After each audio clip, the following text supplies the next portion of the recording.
Lucknow, which according to the Guinness Book of World Records is the largest school in the world in different campuses.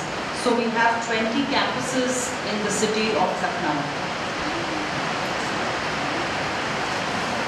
We have 20 campuses with a total of almost 49,817 students.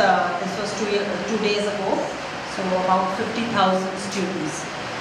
And we have a very strong vision that every child is potentially the light of the world, and our mission is to inspire every child to become both good and smart.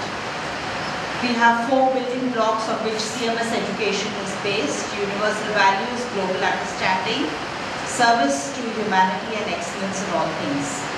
And the outcomes that we wish to see in the CMS child are material education, human education, and divine education. You might be wondering why I am saying all this, because I just want to tell you that when I was asked to speak on this as a panelist here, on preparing Salesians to lead, I had the opportunity once to visit a school as part of the Adhyan team. I visited Don Bosco, Lillua, and I could see a strong similarity between the Don Bosco set of institutions and City Montessori school group of schools. And this was basically the fact that there is a very strong mission and vision that seeps in right from the bottom, right from the top to the bottom in both the institutions. And as Ma'am Lalita said, I missed yesterday's session, there is a tremendous emotional bonding for all the students, staff, and people connected with Don Bosco. I saw that in Don Bosco, Lillua, and I felt that we have a similar institutional organization in both these group of schools. Our school philosophy is based on the value of Vasudhaiva Kutumbakam, and our school motto is Jai Jagat. Vasudhaiva Kutumbakam basically means that the world is but one country and mankind its citizens. Our founders are Dr. Jagdish Gandhi and Dr. Mrs. Bharti Gandhi. They have instilled this institution. They have grown this institution from 5 to 50,000 students in 55 years. But this requires a set of leaders who are very strong and who can move with their vision and mission. Now, as they say, the ability to get people to want to change and to lead change is very important. You can't just create a leader who, as Father Thomas said, that the speed of the train is the speed of the engine. So it's very important to have an engine that is moving, constantly reflecting, and is not insulated to outside change. The journey, I would say, has seen a combination of both transformational and transcendent relationships and leadership. It is, no doubt, it was in the beginning leading through inspiration and charisma of a founder manager, but beyond that there have been individual considerations, information sharing and transparency, and collective decision making and meaningful participation of all people in the leadership process. One rule that has been followed in the past 55 years is to create leaders from within the CMS group of schools, from within the staff, quite similar to what I have read and seen, or which is applicable to the Salesian system also. Just like the 4 stages of the Salesian leadership that we have seen: formation stage, induction stage, in-service stage, and post-service training stage, our leaders are inducted into principal positions after having worked as teachers at various levels. Firstly, teachers, then they train themselves, then there is continuous in-house training, and they work as coordinators, vice principals, and then probably then they move on to become principals. So when new teachers join, we have a centralized 2-day orientation program, and which is a regular in-service training, which is followed up by regular in-service training.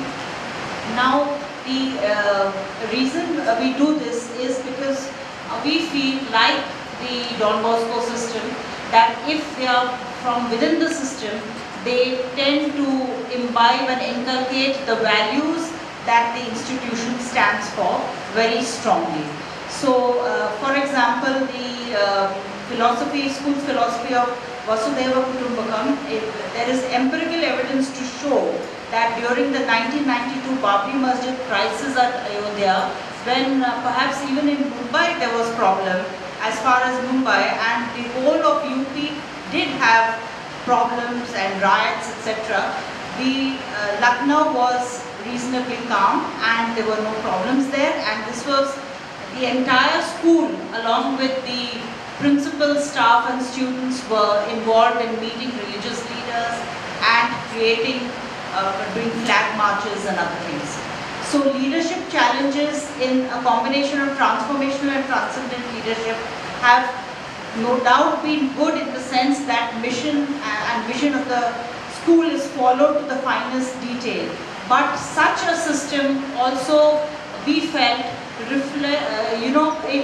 prevents you from being so much exposed to outside influences, and we felt that some areas are given, there's weaker emphasis on some areas and giving of low priority to some areas of growth which are very much needed for all-round growth and progress of the child in school.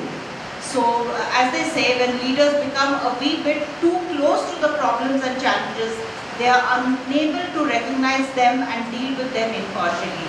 So they have been in the groove for too long, and they feel, in our institution, very often we feel that we are the world's largest institution, we have so many admissions, everything's all right, and nothing can go wrong here. So after 53 years of since its inception, we decided to invite the Adhyayan Quality Education Services to help us do a self-review, and this involved all the stakeholders. 16 campuses of City Montessori School have undertaken this self-review, and as mentioned by in the previous presentation also, that what we did was we took on this review and we decided and we found some areas which needed emphasis and which had common areas to focus on across the 16 campuses that we reviewed, where the review was carried on, and we felt that teaching learning was one thing that we needed to improve upon, and also the leadership skills and the presence of the leader in the classroom. That was lacking to a large extent. So we moved to train the leaders first. We had a training program for all the leaders, the vice principals, and the other in charges and heads, and members of our department, that is the Quality Assurance and Innovations Department, about 120 staff in total, and followed by training of our roughly 1,600 teachers at 4 different campuses. On the 1st of July, when school reopened and ideas and training were put into practice based on the training that we got in June, and then in October and November we've been having regular review meetings.